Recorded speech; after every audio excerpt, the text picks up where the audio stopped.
দেশে মনে হয় কিছু একটা হতে যাচ্ছে। পিনাকির বক্তব্য শুনে এমনটাই অনুমান হচ্ছে আমার। পিনাকি বেশিরভাগ সময় বক্তব্য দেয় আপনার কথা বলে ভেংচি কেটে মানুষকে নিয়ে কমেডি করে, জোক করে, ট্রল করে, স্ল্যাং ইউজ করে। কিন্তু আজকে তার বক্তব্য শুনছি একেবারে সেই লেভেলে সিরিয়াস বক্তব্য। মানে পাগলা হয়ে গেলে পরে মানুষ যেরকম হয় এরকম বক্তব্য দিচ্ছে, মাথা ঠিক নাই। বানর যদি ভেংচি কাটা বাদ দেয়, বানর আপনার সাথে ভেংচি কাটা বাদ দিয়ে আপনাদের তাকাইছে, তার মানে বানর কোনো একটা বিষয় সিরিয়াসলি নিছে, আপনি সিরিয়াস হয়ে যান, তাহলে খবর আছে।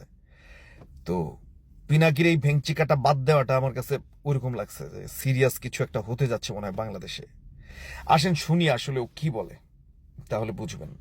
বাংলাদেশে আওয়ামী লীগ বা ভারতীয় আধিপত্যবাদ ফিরবে না, ফিরতে দেওয়া হবে না। যতই তার পিছনে ইন্ডিয়া থাকুক, ইন্ডিয়ান লেসপেন্সার ওয়াকার থাকুক, জেনারেলরা থাকুক, সিভিল মিলিটারি ব্যুরোক্রেসি থাকুক, প্রথম আলো থাকুক, ডেইলি স্টার থাকুক, বামেরা থাকুক, আর বিএনপি থাকুক, এমনকি প্রফেসর ইউনূস থাকুক, আওয়ামী লীগকে রাজনীতি করতে দেওয়া হবে না। আওয়ামী লীগকে নির্বাচন করতে দেওয়া হবে না। বাংলাদেশের দরকার হইলে আর একটা জুলাই হবে, দরকার হইলে আবারও রক্ত দিব, আবার লড়াই হবে। দরকার হলে আবারও রক্ত দিবে, আরেকটা জুলাই হবে। ডক্টর ইউনূস নিজে চাইলেও আওয়ামী লীগকে রাজনীতি করতে দেওয়া হবে না। তুমি এত বড় নেতা, তো বাংলাদেশে এসে তুমি প্রধান উপদেষ্টা হয়ে যাও, তুমি দেশের প্রধান হও, তুমি ওইখান থেকে ফাল পারতেছো কে? এই উস্কানি মানুষ আর নেয় না। প্রচুর উস্কানি দিছো ভাইয়া, প্রচুর উস্কানি দিছো। বাংলাদেশকে এতটাই ক্ষতি করছো তুমি যে বাংলাদেশে রাজনৈতিক দ্বন্দ্ব ছিল, কিন্তু মানুষে মানুষে দ্বন্দ্ব ছিল না। এখন আওয়ামী লীগ বিএনপির লোককে দেখলে শত্রু মনে করে, বিএনপি আওয়ামী লীগের লোক দেখলে শত্রু মনে করে, জামাতকে দেখলে শত্রু মনে করে। সাধারণ মানুষের মধ্যে শত্রুতা তৈরি করে দিয়েছ চরম মাত্রায়, যেটা বিগত সময় বাংলাদেশে ছিল না। আর যতগুলো ধ্বংসযজ্ঞ হয়েছে এই 53 বছরের স্বাধীনতার পর, এতটা ধ্বংসযজ্ঞ হয় নাই। রাষ্ট্রীয় সম্পদ যেভাবে নষ্ট করা হয়েছে, এটা আর কখনোই হয় নাই। গৃহযুদ্ধের দ্বার প্রান্তে দাঁড়িয়ে আছে, এবং তুমি সেই ব্যবস্থাটাই করতে চাচ্ছ কোনো একটা এজেন্ডা বাস্তবায়ন করে দেওয়ার জন্য। এটা জনগণ বুঝে গেছে। ফাইজলেমি আর করিও না। এতই যদি দাপট থাকে, হিম্মত থাকে, তুমি বাংলাদেশে এসে তাহলে নেতৃত্ব দাও। তুমি বাংলাদেশে এসে সরকার হও, সরকার প্রধান হও, চেঞ্জ করে দাও সবকিছু। তুমি ওইখান থেকে ফালাচ্ছ কেন? ভেংচি কাটা বাদ দাও ভাইয়া। শোনেন তারপরে কি বলে আসলে। দরকার হলে নতুন বিপ্লবী সরকার আবার গঠিত হবে, এই চূড়ান্ত লড়াইয়ের আহ্বান জানাই গেলাম। সিপাহী জনতার দরকার হলে আবার মাঠে নামবে, 7ই নভেম্বরের মতো, 15ই আগস্টের মতো, 5ই আগস্টের মতো। 5ই আগস্টের ভুল আমরা আর করব না। জান দেব কিন্তু জুলাইয়ের অর্জন দেব না ইনশাআল্লাহ। খোদা তাআলা আবার আমাদের বিজয় ছিনিয়ে আনার তৌফিক দিন। ইনকিলাব জিন্দাবাদ। বাহ, কি চমৎকার কথা। ইনশাআল্লাহ। তারপর কি?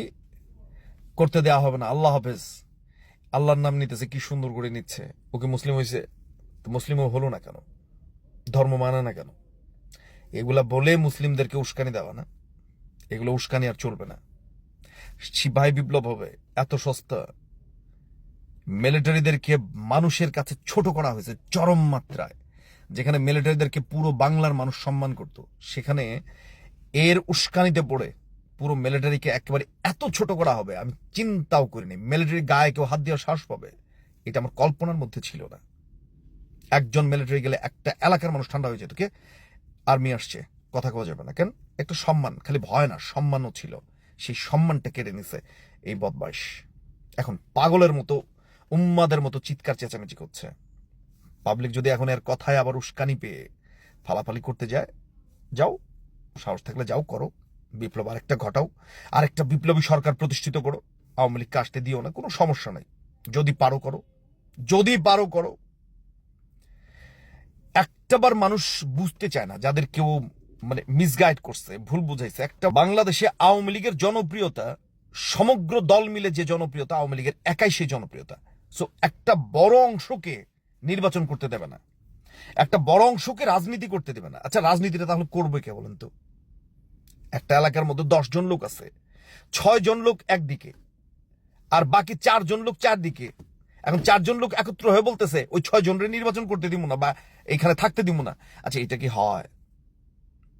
আওয়ামী লীগ কতটা ভদ্র, কতটা নমনীয়, কিছুই কয়নি।